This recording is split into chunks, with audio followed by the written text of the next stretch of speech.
आज बकरीद का दिन है, तो पूरे देशवासियों की बकरीद मुबारक, बकरीद की शुभकामनाएं।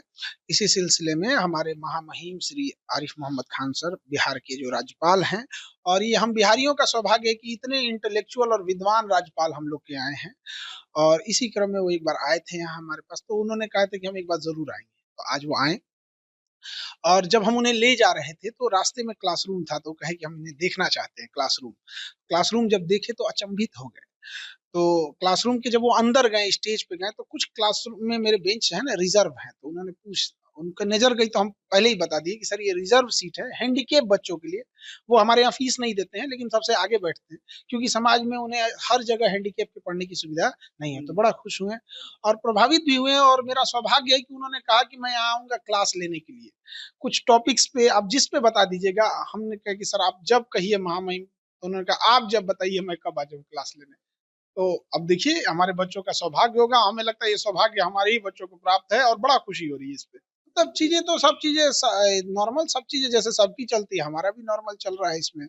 हम अपने ऑफिस संभाल रहे हैं, वो अपना डिपार्टमेंट संभाल रही है।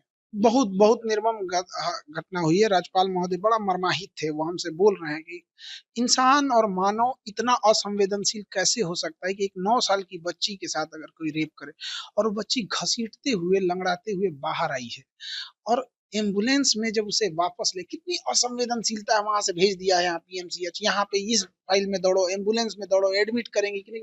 मतलब मानव में बेसिक अंतर क्या होता है, आपकी तकलीफ से हमें तकलीफ लगे, यही तो मानवता की पहचान है। वरना जानवर में क्या है, एक जानवर दूसरे जानवर को काट रहा है, तो हम लोग कहाँ जा रहे हैं। ये इस तरह की निर्मम चीजें दिखाती हैं।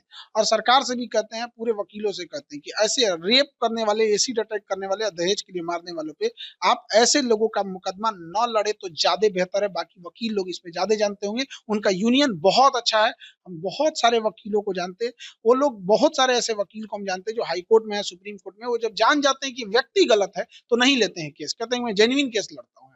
और वकीलों की एकता बहुत मायने रखती है। देश की आजादी दिलाने में बहुत बड़ा योगदान था वकील। देखिए हॉस्पिटल्स का एक ना, एक क्रिटिकल केस का प्रोटोकॉल होना चाहिए।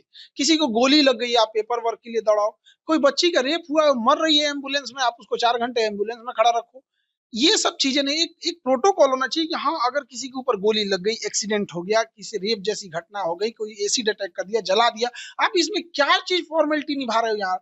आप ये कोई खांसी बुखार हुआ है कि आप इसको ओपीडी में दौड़ाओगे, यहाँ दौड़ाओगे, उसको लेके चलिए, एक अलग कॉरिडोर बना के रखिए, डायरेक्ट कॉरिडोर बनाइए। उसमें प्रशासन को आप देखिए, बड़े हॉस्पिटल में जाएंगे ना तो मरीज की एंट्री अलग होती है, और उसके जो डॉक्टर्स वगैरह होते हैं ना, इनकी एक बैकडोर एंट्री होती है। तो आपने एक तरह का इस तरह सुपर क्रिटिकल केस के लिए एक चैनल, एक कॉरिडोर बना के नहीं रखे हैं, वो भी बिहार की जैसे राजधानी।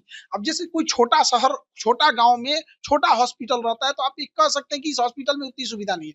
सबसे बड़ा हॉस्पिटल है, किस काम का, बिल्डिंग से बड़ा हॉस्पिटल थोड़ी हो जाता है यहाँ पे। आप क्या कर रहे हैं इस चीजों को, क्या इस पे पूरी मुजफ्फरपुर, जब इस तरह की निर्मम हत्याएं होती है, इस घटना होती है, पूरे राज्य का, पूरे जिले का नाम सर से नीचे झुक जाता है यहाँ पर। तो ऐसी नहीं होनी चाहिए ऐसी घटना। हम लोग तो शिक्षा जगत में है, शिक्षा जगत में ना बड़ा करेंगे, जो भी करना होगा। तो हम लोग की कोशिश यही रहती है कि जैसे भी शिक्षा को आसान, सस्ता और हर तरह तक के लिए सुगम बनाया जा सके, ताकि कोई भी विद्यार्थी पढ़ सके और पढ़ाई बाधा ना आ सके। बच्चों के अंदर पढ़ाई बाधा क्या आती है, एक कभी कोई गरीब फैमिली से है तो उसका स्कूलिंग अच्छे से नहीं हुई, तो अपने आप को बड़ा लो फील करता है। तो एज ए शिक्षक हमारी जिम्मेदारी बनती है कि उसे लो लेवल से हाई लेवल तक जाए।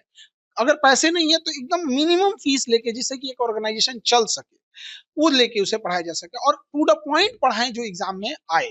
तो यही मेरा 3 उद्देश्य होता है।